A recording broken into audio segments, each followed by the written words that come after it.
Assalamu alaikum muhtaram televizor ko'ruvchilar, ko'rib atqaninglar Erkin Asiya radiosi to'g'ri televiziyasining Abdul xabarlar programmasi. Mazkur programmamizda mush bir hafta jarayonida radiomizda berilgan bir qism Uyg'urlarga doir muhim xabarlarimizni eslatib o'tmoqchimiz. Men Erkin. Men Gulchehra. Turpan Yarisining shahriga tutash kentlaridagi Uyg'ur dehqonlari uy-joy va uzumliklarini tuvan бағада setishga majburlanmoqda. Radiomiz ziyoratini qabul qilgan dehqon Abdug'ani Qiyimning bildirishicha, uning yo'l bo'yidagi do'konlarimi chekiladigan bo'lg'achqa, natijada u yiliga necha 100 ming yuan pul kiradigan kirim manbasidan ayrilib qolgan. Ma'lum bo'lishicha, Yarisida boshlangan bu navbatdagi chekish boshqa qo'shni yezlarga ham kengaygan. Doiralar ularga faqat har kvadrat metr yer uchun 900 yuandan pul beradiganligini uqtirgan, ammo ba'zilar buningga qo'shilmagan.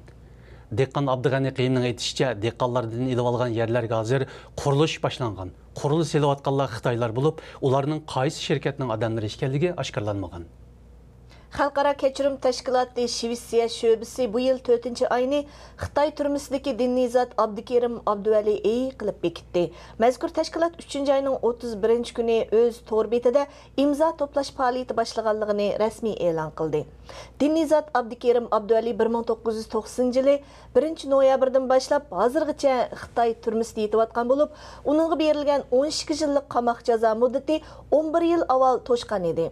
Shvetsiya Uyg'ur ma'rif uyushmasining raisi Nijat Turg'un xalqaro kechirim tashkiloti Abdukerim Abduvali uchun boshlagan faoliyatning muhim ahamiyatga ega ekanligini bildirdi.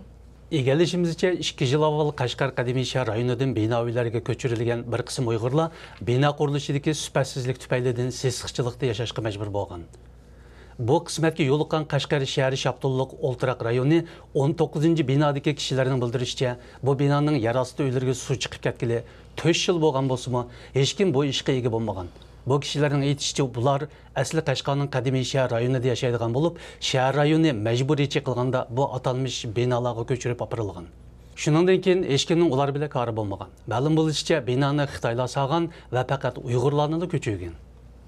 Germaniya Baş Ministeri Angela Merkel xanım Xitoy raisi Xi Jinpingga Sharq Turkiston va Tibet tuproqlari qo'shilmagan 1735-yildagi Qing sulolasi xaritasini sovg'a qilgan.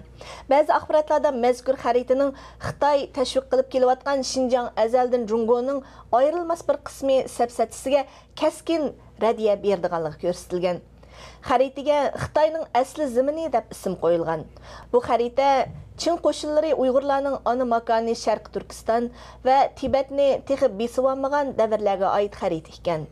Xitoyning asli zimini nomli bu atalg'u ilgari Yevropaliklar orasida Xitoyning o'tir tuzlanlikdagi Xitoyga asl tava bo'lgan 18 o'lkani ko'rsatish uchun ishlatilgan bo'lib, buningga Uyg'ur, Tibet va Mo'ng'ul ziminlari qo'shilmaydi ekan. Angela Merkel xonimning bu xaritani nima maqsadda Xitoy raisi Xi Jinpingga sovg'a qilganligi ma'lum emas. Şahitlarning aytishicha, 5-yil voqeasidan keyin tunji turkumda o'limga hukm qilingan Uyg'urlar ichidagi Adil Ro'zi Xinjiang bolalar pedagogika maktabining o'quvchisi ekan. Ma'lum bo'lishicha, 21 yoshli Adil Ro'zi 2009-yil 3-iyul o'qish bitirib maktabdan ayrilgan. Shu yili o'qish bitirgan o'quvchilarning noposi kechikkan bo'lg'achqa, u bir qancha saboqdoshi bilan noposini saqlab Urumchida turib qolgan. Oradan 2 kun o'tganda, ya'ni 5-iyul kuni Urumchi Davan yo'lida vaqtli turayotgan Adil Ro'zi izdireksiz g'oyib bo'lgan va 10-oyning 12-kuni Urumchi shaharlik o'tirish sud tarafidan tunji turkumda o'lim jazosiga buyurilgan. Adil Ro'zi etib tashlanib oradan bir necha yil o'tgan bo'lsa-mu, lekin uning shoir noyisida o'tirishlik dadisi Ro'zi Turab o'g'lining nima jinoyat o'tkazganligini bilolmagan. Xitoy hukumatining yo'lsiz shartlari sababidan Qaramay shahridagi Yaxshilar bog'chisi ma'rif fondi taqilib qolgan. Jamiyatning barliq besati Mehribon Analar fondi jamiyatiga o'tkazib berilgan. Jamiyat Qaramaydagi har soha Uyg'ur yoshlarining o'zligidan tashkillanishi bilan 2012-yil qurilgan. Bu fondi jamiyat nuqtali holda Xitoy o'lkalarida o'qiyotgan 5 nafar Uyg'ur o'quvchini muqim iqtisod bilan ta'minlab kelgan. Halbuki Xitoy doiralari o'tgan yil 8-oyda ona til shirkati qurg'uvchilaridan Abduvali Oyib qatorliqlarni qo'lga olgandan keyin Uyg'ur diyorida qurilgan har xil shakldagi jamiyatlarni ta'qib qilishni kuchaytgan. Buning bilan Yaxshilar bog'chisi ma'rif fondi qurg'uvchilari idora hay'ati faoliyatlarini davomlashtirolmagan. Muhtaram televizor ko'ruvchilar, yuqorida Erkin Asiya radiosi to'g'ri televiziyasining Abdul xabarlar programmasini ko'rdinglar. Kelar hafta ko'rishguncha omon bo'lgaysizlar. Xayr xo'sh. Xayr xo'sh.